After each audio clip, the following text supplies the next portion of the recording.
Stay रहेगा 7 तारीख तक और बाकी जो है लोग जवाब वगैरह लगाएंगे। वेडनेसडे तक जवाब लगा देंगे सब लोग रिस्पोंडेंट वगैरह और फिर जो है एक दिन रिजॉइंडर का दिया है और 6 तारीख लगाया है सुनवाई के लिए। सर बागियों को बागी जो विधायक है सर अभी जो फ्लोर टेस्ट की बात है सर, अभी जो फ्लोर टेस्ट की बात है उस पर क्या स्थिति अब रहेगी? अब स्टे रहेगा, वो सब रुका रहेगा। 7 तारीख तक स्टे रहना। केंद्र को जो एफिडेविट फाइल करना है उसके लिए क्या 4 अप्रैल तक का टाइम है? हाँ, वेडनेसडे तक का टाइम है। 4 तारीख को फाइल करेंगे और 24 घंटे का टाइम दूसरे पक्ष को है, पिटिशनर्स को। फिर सुनवाई शुरू होगी नेक्स्ट डे से। क्या आपसी सहमति की बात भी सामने आई? ये आदेश आपसी सहमति से है। आपने आज सिंगल बेंच में सर एक अपनी हाँ, उन्होंने उसमें जो है जज साहब ने ये कहा कि भाई जब हमने एक ऑर्डर कर ही दिया है कल, तो इसमें वही ऑर्डर करने का कोई औचित्य नहीं है, लिहाजा 1 तारीख लगा दिया है उसमें। याचिका क्या है? याचिका वो डिस्क्वालिफिकेशन ऑर्डर को चैलेंज करते हुए है। सर एक बड़ी बात सामने है, अटॉर्नी जनरल ने कहा कि प्रदेश में एक तरह से 2 तरह की सत्ता चल रही, क्या इस तरह की बात भी सामने आई? अब ये अंदर बहस की बात है, उसमें क्यों जाते हैं आप? अभी तो इंटरिम ऑर्डर पे बहस हो रही थी, तो उससे कोई बात निकलती नहीं है। तो ये सब बहस में बहुत बातें कही जाती हैं, इसका मतलब थोड़ी ना होता है कोई नियम बन गया। सर हम थोड़ी देर तो निश्चित तौर पर दिनेश द्विवेदी को आपने सुना, उन्होंने किस तरह से तमाम जो तकनीकी पहलू उन पर अपनी बात रखी और ये साफ किया कि 7 तारीख तक एक तरह से हाई कोर्ट ने स्टे कर दिया है। कैमरा पर्सन विनोद कुमार के साथ Mukesh Kumar, ETV news, Nainital.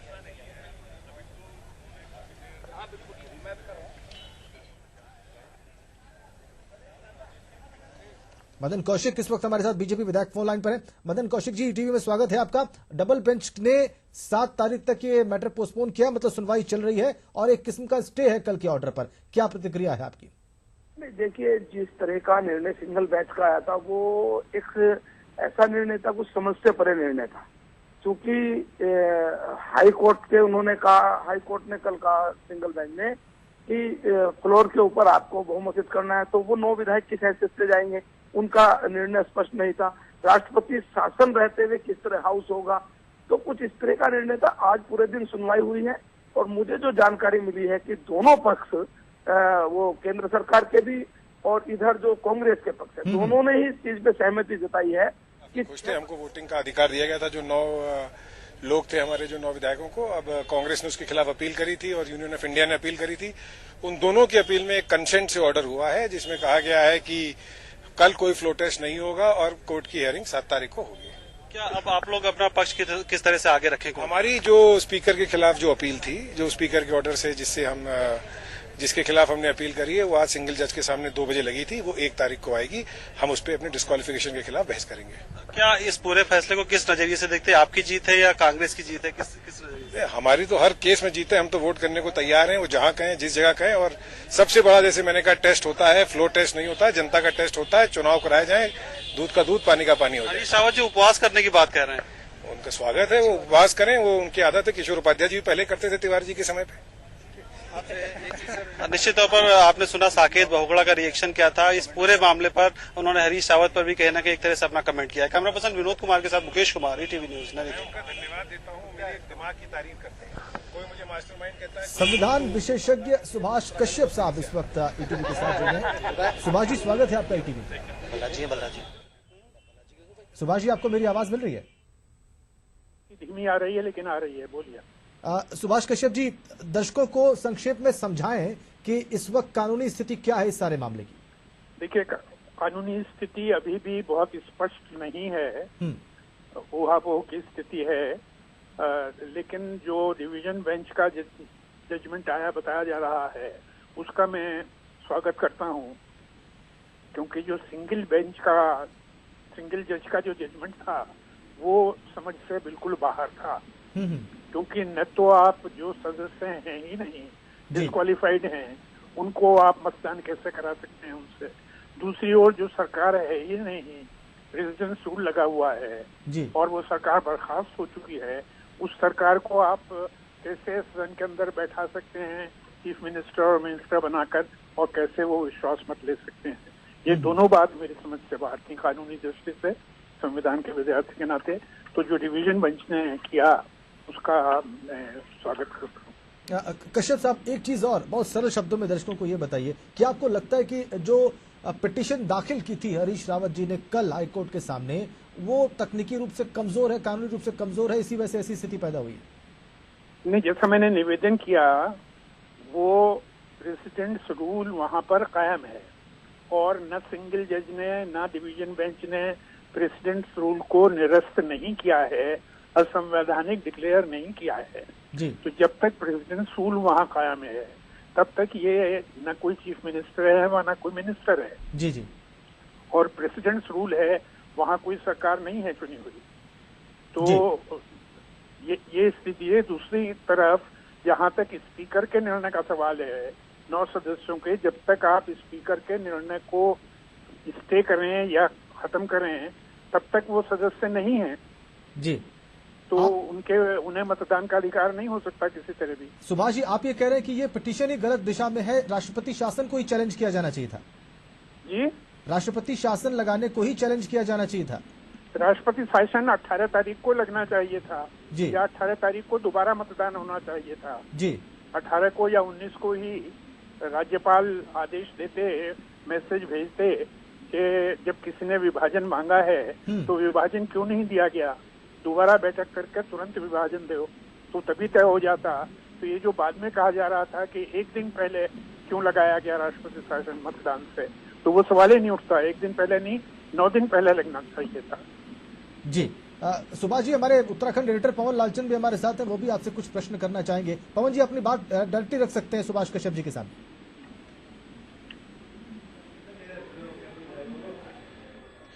Doctor Subhash Kashyap ji, हम आपसे यही जानना चाहेंगे कि अब क्या हरीश रावत सुप्रीम कोर्ट में जा सकते हैं? इस पूरे मामले में क्या संभावनाएं बनती हैं, अगर कांग्रेस के लिहाज से देखें, हरीश रावत के लिहाज से देखें या फिर केंद्र सरकार के लिहाज से देखें, तो क्योंकि मामला सुप्रीम कोर्ट तक भी जा सकता है, जैसे पूरे आसार हैं।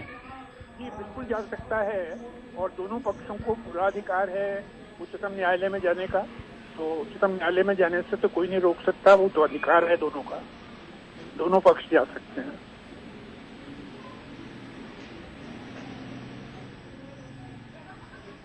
लेकिन सर, इस पूरे मामले में आप क्या देखते हैं, कहां चूक होती है हरीश रावत से या कांग्रेस से, और क्या कहां चूक कोई होती है अगर केंद्र सरकार से होती? तो पूरे मामले को अगर आप सरल शब्दों में अगर दर्शकों को बताना चाहें तो।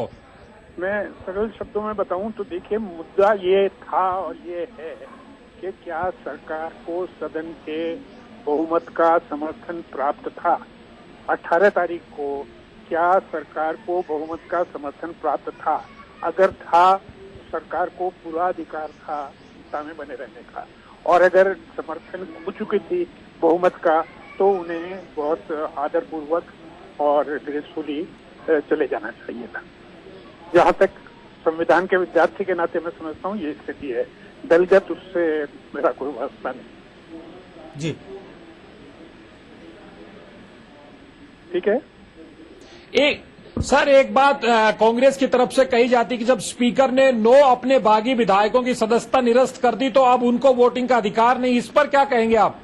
जी, जिनकी सदस्यता समाप्त हो गई, जब वो सदस्य ही नहीं है तो उन्हें वोटिंग का अधिकार कैसे होगा? जब सदस्य ही नहीं है तो हाईकोर्ट का जज भी कैसे कह सकता है कि ये वोट करें?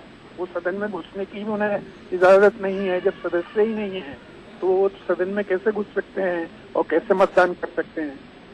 सुभाष जी, जो एंटी डिफेक्शन लॉ के तहत इनको डिस्क्वालीफाई किया है स्पीकर ने, क्या इसको कोर्ट में चैलेंज किया जा सकता है? बिल्कुल किया जा सकता है, क्योंकि स्पीकर का निर्णय सब्जेक्ट टू जुडिशियल रिव्यू होता है जी, और स्पीकर को एज ए ट्रिब्यूनल काम करना होता है। तो दोनों पक्षों को पूरा मौका देना होता है, उनके वकील अगर आना चाहें तो उन्हें अलाउ करना होता है। और डिफेक्शन में, दल बदल में और मतदान के अधिकार में, दोनों में फर्क है जी। जब कोई दल बदल करता है तो वो ये खतरा मोल लेता है कि वो डिस्क्वालीफाई हो सकता है, लेकिन मतदान का अधिकार उसका खत्म नहीं होता जी। मतदान तो वो कर सकता है और उसकी सजा वो भुगतने के लिए तैयार होता है। डिस्क्वालीफाई किया जा सकता है बाद में, लेकिन डिस्क्वालीफाई करने के लिए जुडिशियल प्रोसीडिंग्स पूरी करनी होती है स्पीकर को, और उसके बाद हाईकोर्ट में उनकी अपील हो सकती है। तो आपका मत क्या है स्पीकर के निर्णय पर?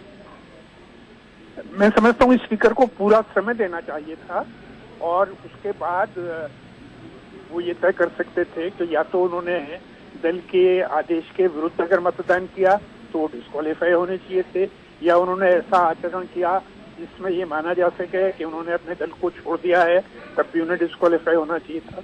लेकिन डिस्क्वालीफाई करने से पहले उन्हें अपना पक्ष रखने का पूरे समय दिया जाना चाहिए था और उन्हें मतदान से वंचित नहीं किया जा सकता था उससे पहले। बहुत धन्यवाद आपका सुभाष कश्यप जी, विस्तार में हमसे बातचीत करने के लिए और इस बहुत ही जटिल विषय को सरल करके दर्शकों को समझाने के लिए। सुभाष कश्यप संविधान विशेषज्ञ हमें बता रहे थे कि फिलहाल कानूनी स्थिति क्या है इस सारे मामले की, अलग अलग पहलुओं पर उन्होंने विस्तार से बातचीत की। चलेंगे उत्तराखंड एडिटर पवन लालचंद के पास, लगातार हमारे साथ जुड़े हुए हैं। पवन, हमने तमाम पक्ष सुने, खासकर कोर्ट में प्रोसीडिंग्स खत्म होने के बाद वकील क्या कह रहे थे वो भी हमने दर्शकों को सुनवाया, अभी संविधान विशेषज्ञ जो कह रहे थे वो भी हमने दर्शकों को सुनवाया। एक चीज जो एक सवाल आपने किया था, मैंने भी किया था, स्पीकर के निर्णय पर सुभाष कश्यप जी कह रहे थे कि उनको समय देना चाहिए था बागी विधायकों को मत देने का या फिर अपनी बात कहने का। तो कहना वो ये चाह रहे थे कि शायद स्पीकर महोदय ने कुछ जल्दबाजी कर ली। ये एक बहुत बड़ा पक्ष है, बहुत बड़ा पहलू है जो निर्णय किसी भी पक्ष में मोड़ सकता है। पवन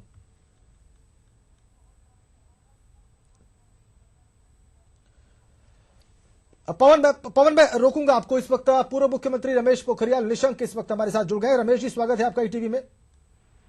धन्यवाद। रमेश जी, क्या कहना है आपको अभी जो डबल बेंच ने एक किस्म का स्टे किया है कल सिंगल बेंच के ऑर्डर को, उस पर? हाई कोर्ट की डबल बेंच ने सिंगल बेंच के आदेश को आज स्टे किया है और मैं सोचता हूं कि जिस तरीके से वो आदेश आया था समझ में भी नहीं आ रहा था। वो तो जो धन विधेयक है वो तो धन विधेयक सदन के पटल पर गिर चुका है और जब सदन के पटल पर धन विधेयक गिर चुका है तो उसी समय सरकार का अस्तित्व खत्म हो चुका है। जब सरकार का अस्तित्व नहीं तो कौन बहुमत साबित करेगा? एक विषय तो ये बहुत महत्वपूर्ण। दूसरा में आखिर स्वाभाविक ये है कि जब राष्ट्रपति जी की क्या अधिसूचना हो गई और राष्ट्रपति शासन के साथ साथ स्वाभाविक ये है कि विधानसभा निलंबित की गई है, तो जब विधानसभा कुल मिलाकर रमेश जी आप बहुत संतुष्ट हैं अभी फिलहाल जो आज हुआ है उससे आप संतुष्ट हैं? नहीं, विषय हम तो ये संतुष्ट, हमारा तो विषय ये है कि उस सरकार का अस्तित्व है ही नहीं जी।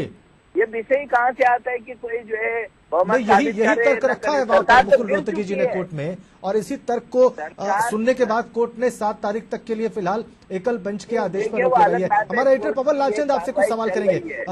नहीं ठीक है रमेश जी, पवन लालचंद जी हमारे एडिटर हैं उत्तराखंड के, वो आपसे कुछ बातचीत करेंगे, सवाल करेंगे। जी पवन।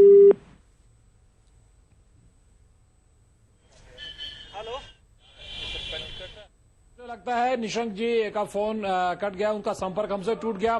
तो जिस तरह से राजेंद्र हम लगातार बातचीत कर रहे हैं, क्योंकि भाजपा का और बागी विधायकों का ये पक्ष रहा है कि जब सदन में 67 के सदन में 18 मार्च को बजट के दौरान धन विधेयक को पारित कराने के दौरान 9 कांग्रेस के बागी और 26 भाजपा के विधायक जब एक तरफ खड़े हो जाते तो 35 का आंकड़ा है और 32 का आंकड़ा सरकार के पक्ष में था, यानी वहीं सरकार का धन विधेयक गिर गया और सरकार गिर गई है। तो वहीं से सवाल ये भी उठता है कि अगर सरकार के खिलाफ 9 लोगों को माना जाता है, व्हिप का उल्लंघन माना जाता है, तो फिर 9 जो कांग्रेस के बागी विधायक हैं उनकी सदस्यता पर भी संकट वहीं से बरकरार रहता है। हालांकि ये मैटर ऑफ सब जुडिस है, लेकिन कुल मिलाकर के ये कहा जा सकता है कि केंद्र सरकार को इससे राहत मिली है और हरीश रावत को झटका है। अब 7 अप्रैल तक पूरे इस मसले पर स्टे है, वोटिंग नहीं हो पाएगी कल, जिसकी तैयारी अपने स्तर पर हो रही थी। कई तरह के राजनीतिक इसके मायने भी हैं, भीतर वो बहुत रोचक रहने वाली है, बहुत रोचक रहने वाली है। पवन, बहुत धन्यवाद आपका इस विषय पर बातचीत करने के लिए, अपने इनपुट्स देने के लिए। उत्तराखंड के एडिटर पवन लालचंद हमसे बातचीत कर रहे थे कि एक किस्म का झटका है आज, एक हल्का सही से, लेकिन हरीश रावत के लिए ये आज का जो डबल बेंच का ऑर्डर है वो एक किस्म का झटका है। और इसके साथ ही इस बुलेटिन में फिलहाल इतना ही। नमस्कार।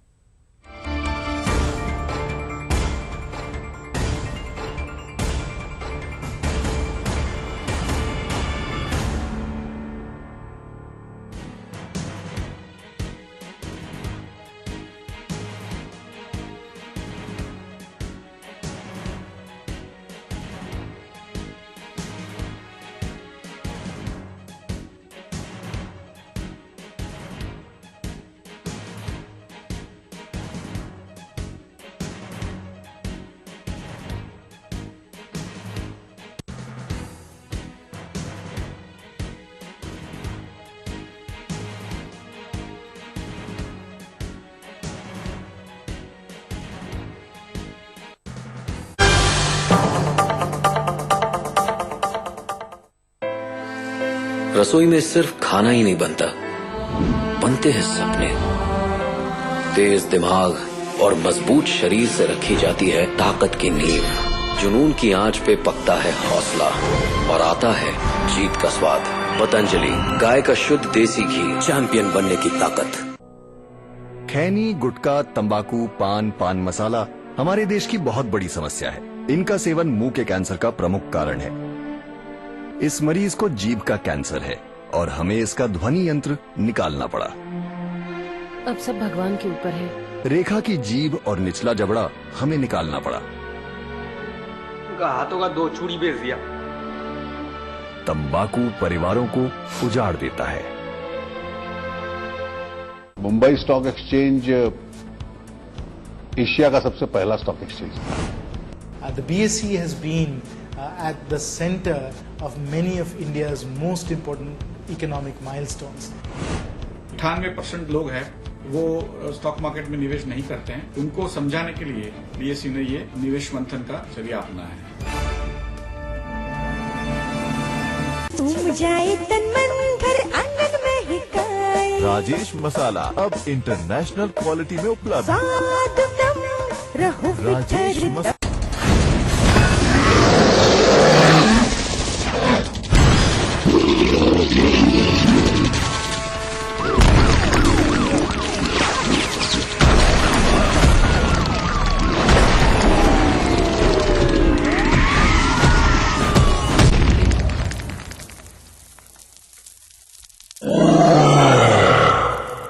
बांगड़ सीमेंट, सस्ता नहीं, सबसे अच्छा। तुमने कहा था पैसे दोगे? I need money। अंजू, ये चोट कैसे लगी? वो बाथरूम में पैर फिसल गया था। छुपाने से कुछ सॉल्व नहीं होगा अंजू। ये सब आखिर कब तक? हाँ, कभी मायके से पैसे मंगाओ तो कभी लड़की पैदा हुई इसका ताना। मैं करूँ भी तो क्या अनीता? छोड़ना, मेरे घर की बात है। ये तुम्हारी इज्जत की बात है। अपने पति के घर में इज्जत से रह पाना तुम्हारा हक है और वो जो कर रहा है गैर कानूनी है। इसकी कंप्लेंट करना जरूरी है। डरो मत। डोमेस्टिक वायलेंस एक्ट के तहत तुम्हारे पति को पहले वार्निंग दी जाएगी और एक प्रोटेक्शन ऑफिसर भी अपॉइंट होगा जो उसके बर्ताव पर निगरानी रखेगा। इसमें काउंसलिंग, इमरजेंसी में शेल्टर होम और मेडिकल की सुविधा भी है। फिर भी हालात नहीं सुधरे तो घरेलू हिंसा अधिनियम 2005 के अंतर्गत आप निकटतम पुलिस स्टेशन में कंप्लेंट कर सकते हैं। अगर सुनवाई नहीं होती है तो राष्ट्रीय महिला आयोग की मदद भी ले सकते हैं। घर के अंदर होने वाले जुल्म को छिपाओ मत, बल्कि आवाज उठाओ। कम वोल्टेज पर भी मोटर स्टार्ट करे बेआवाज। 25 साल से आपका भरोसेमंद बोपाराय मोटर स्टार्टर। अब मोटर स्टार्ट करें चुटकी में। खैनी, गुटखा, तंबाकू, पान मसाला हमारे देश की बहुत बड़ी समस्या है। इनका सेवन मुंह के कैंसर का प्रमुख कारण है। इस मरीज को जीभ का कैंसर है और हमें इसका ध्वनि यंत्र निकालना पड़ा। अब सब भगवान के ऊपर है। रेखा की जीभ और निचला जबड़ा हमें निकालना पड़ा। उनका हाथों का 2 चूड़ी बेच दिया। तंबाकू परिवारों को उजाड़ देता है। रोज रोज के बहाने क्यों? प्रेगनेंसी के डर से डिम्पा गर्भ निरोधक इंजेक्शन। 1 इंजेक्शन और 3 महीने की छुट्टी। अपना ये डिम्पा तिमाही गर्भ निरोधक इंजेक्शन। कैसी लग रही हूँ? हाँ, अच्छी। बोरिंग, पहले जैसी नहीं। बाल खुले रखो ना, ताकि पूरी दुनिया को पता चल जाए कि आधे बाल झड़ चुके हैं और बचे हैं जो ये झाड़ू। इनकी इस झुंझलाहट की वजह है इनके वो कीमती बाल अब खूबसूरत नहीं रहे। उपाय है 21 जड़ी बूटियों से बना केश किंग आयुर्वेदिक तेल जो ऑस्ट्रेलियन लैब में टेस्टेड है। ये बालों का झड़ना, रूखापन एवं रूसी रोकने में मदद करे। केश किंग आयुर्वेदिक तेल, द किंग ऑफ ऑयल्स।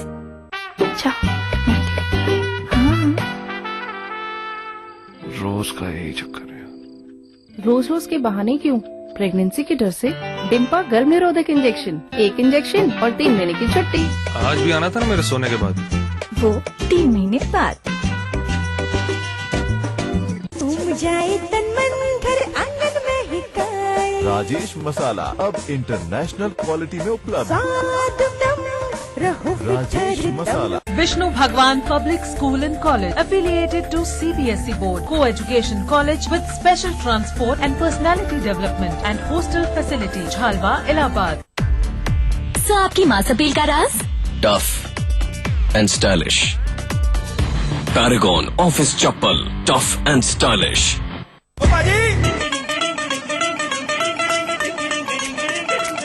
वजन चाहे जितना भी हो, बड़े आराम से उठाए बीकेटी टायर।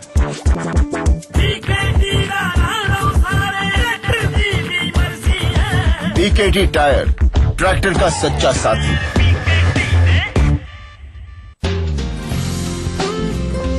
राम श्याम बालों की नई पेशकश, राम श्याम डिटर्जेंट पाउडर, एक बार इस्तेमाल करके देखें। रसोई में सिर्फ खाना ही नहीं बनता, बनते हैं सपने। तेज दिमाग और मजबूत शरीर से रखी जाती है ताकत की नींव। जुनून की आंच पे पकता है हौसला और आता है जीत का स्वाद। पतंजलि, गाय का शुद्ध देसी घी, चैंपियन बनने की ताकत। खैनी, गुटखा, तंबाकू, पान मसाला हमारे देश की बहुत बड़ी समस्या है। इनका सेवन मुंह के कैंसर का प्रमुख कारण है। इस मरीज को जीभ का कैंसर है और हमें इसका ध्वनि यंत्र निकालना पड़ा। अब सब भगवान के ऊपर है। रेखा की जीभ और निचला जबड़ा हमें निकालना पड़ा। हाथों का 2 चूड़ी बेच दिया। तंबाकू परिवारों को उजाड़ देता है। एक important message, set top box लगवाने की आखिरी तारीख निकल चुकी है। तो अब क्रिकेट कभी भी बंद हो सकता है। अब ये भी बता दे सेट टॉप बॉक्स कौन सा लगाना है। सिंपल है, सेट टॉप बॉक्स मतलब डिश टीवी, क्योंकि डिश टीवी ही 10 करोड़ लोगों की पसंद है। डिश टीवी के साथ अपना मनोरंजन खुद चुनिए, पैक सिर्फ 99 रुपए से शुरू। सेट टॉप बॉक्स मतलब डिश टीवी। इस शहर के बड़े बड़े गुंडे डरते तेरे पापा से, तो फिर ये छोटे छोटे मच्छर क्यों नहीं डरते आपसे? बेटा, मच्छर सबसे ज्यादा डरते हैं गुड नाइट नीम एक्टिव प्लस से। गुड नाइट का पावरफुल नीम एक्टिव प्लस कॉइल। नीम एक्टिव प्लस अंदर तो मच्छर बाहर। विष्णु भगवान public school and college affiliated to CBSE board, co-education college with special transport and personality development and hostel facility, Jhalwa।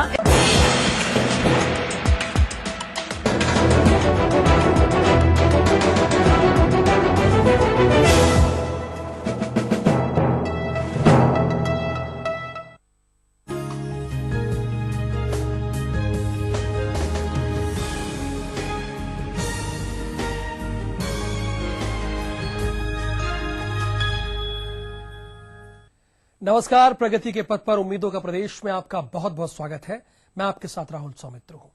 किसी भी प्रदेश की लोकप्रिय उच्चतम शिखर पर तब पहुंचती है जब वहां की सरकार जन महत्वाकांक्षाओं पर खरी उतरे, विकास के लिए मूलभूत जरूरतों को पूरा करे, इसके साथ ही आधुनिकीकरण की दिशा में कदम बढ़ाते हुए तमाम योजनाओं को धरातल पर उतारना भी बेहद जरूरी होता है। असल में विकास की कसौटी पर खरा उतरना उन्नत प्रदेश बनने की पहली जरूरत है। इसके लिए सारा दारोमदार सरकार के कंधे पर होता है। यूपी में मुख्यमंत्री अखिलेश यादव ने यह सब मुमकिन करके दिखा दिया है।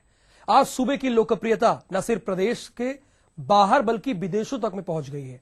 वास्तव में यूपी समग्र विकास की दिशा में कदम बढ़ा रहा है और उन्नति के नए मापदंड स्थापित करने में लगातार जुटा हुआ है। यूपी के विकास की दास्तान जारी रहेगी, लेकिन हमेशा की तरह सबसे पहले एक नजर सुर्खियों पर। मुख्य सचिव आलोक रंजन ने कहा कि इस साल प्रदेश के सभी जिलाधिकारियों और मुख्य विकास अधिकारियों के कार्यालय भवनों पर rooftop solar photovoltaic power plant लगाए जाएंगे। उन्होंने कहा कि बड़े पैमाने पर मजरों के विद्युतीकरण एवं सोलर पंप सेटों की स्थापना का काम भी तेजी से चल रहा है। चीफ सेक्रेटरी ने कहा है किसी राज्य सरकार द्वारा मिनी ग्रिड की स्थापना के लिए पहली बार इस प्रकार की नीति बनाई गई है, जिसमें अनुदान एवं गैर अनुदान आधारित निवेश पर स्पष्ट प्रावधान किए गए हैं।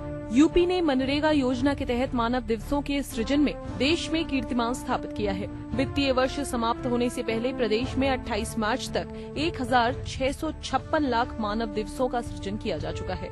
मुख्य सचिव आलोक रंजन ने बताया कि प्रदेश के सभी जिलों की 59,164 ग्राम पंचायतों में मनरेगा श्रमिकों को उनकी मांग पर प्रतिदिन 10 से 15 लाख तक मानव दिवसों का सृजन किया गया है। उन्होंने बताया कि प्रदेश में मनरेगा योजना के तहत अब तक कुल 3,752 करोड़ रुपए 28 मार्च तक खर्च किए जा चुके हैं। यहाँ 1,620 लाख के लक्ष्य की तुलना में 1,656 लाख मानव दिवसों का सृजन किया गया है, जो 112% है, जबकि राष्ट्रीय औसत 90% के आसपास है।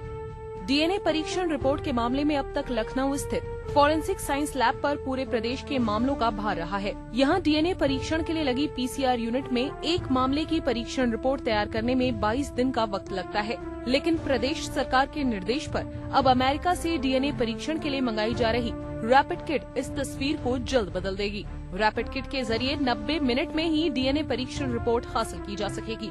दरअसल वर्तमान में केवल लखनऊ स्थित लैब में ही डीएनए परीक्षण की सुविधा है। अमेरिका से डीएनए परीक्षण की अत्याधुनिक 3 रैपिड किट मंगवाई गई हैं। इनमें एक किट लखनऊ में लगेगी, जबकि एक किट वाराणसी व आगरा स्थित फॉरेंसिक लैब में भेजी जाएगी। ये किट जल्द उपलब्ध होने की उम्मीद है, जिसके बाद प्रदेश में डीएनए परीक्षण के लंबित मामलों का तेजी से निस्तारण हो सकेगा। शासन ने डीएनए किट के लिए 10 करोड़ बजट को स्वीकृति दी है। इसके अलावा 15 अन्य फॉरेंसिक लैब जल्द स्थापित कराए जाने की योजना है। इस कड़ी में पहले 8 लैब झांसी, बस्ती, गोरखपुर, मुरादाबाद, गाजियाबाद, कन्नौज, गोरखपुर और गोंडा में स्थापित होंगी।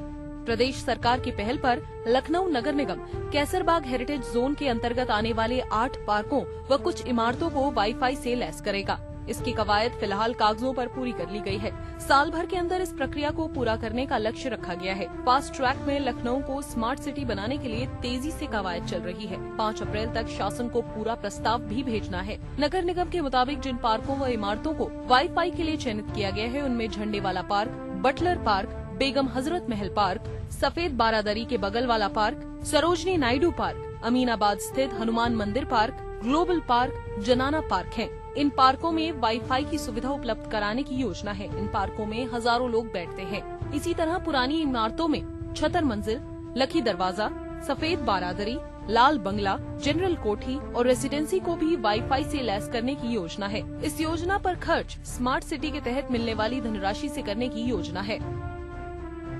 लखनऊ शहर की जीवनदायिनी गोमती आने वाले समय में लोगों को आनंदित करेगी। नदी के हरे भरे वातावरण में सेहत बनेगी तो स्वच्छ और साफ सुथरे वातावरण में लोगों को एक बेहतर माहौल मिल सकेगा। यही नहीं, नदिया किनारे का माहौल बेहद खुशनुमा रहेगा। लगभग 26 किलोमीटर में शहर के अंदर फैली गोमती रिवर फ्रंट डेवलपमेंट के तहत ऐसे ही आकर्षण के स्थल विकसित किए जा रहे हैं। लगभग 20,000 की संख्या में दोनों ही किनारों पर इको फ्रेंडली पौधे लगाए जाएंगे। कुड़िया घाट से लेकर गोमती वियर, गोमती नगर स्थित भागीदारी भवन तक दोनों ही किनारे खूबसूरत एहसास कराएंगे। पहले भी गोमती नदी के सौंदर्यीकरण की योजनाएं बनी, लेकिन प्रदेश सरकार के निर्देश में रिवर फ्रंट योजना के तहत काम प्रभावी तरीके से परवान चढ़ रहा है। गुजरात में साबरमती रिवर फ्रंट की तुलना में गोमती रिवर फ्रंट योजना काफी बेहतर है। यहाँ नदी किनारे छोटे छोटे पार्क विकसित किए जाएंगे। वहीं तटीय व ट्रैक किनारों पर हरे भरे पौधे लगाए जाएंगे। यह पौधे 3 मीटर से लेकर 16 मीटर तक की ऊंचाई के होंगे। सिंचाई विभाग के मुताबिक यह पौधे पर्यावरणीय परिस्थितिक तंत्र के संतुलन में सहायक होंगे।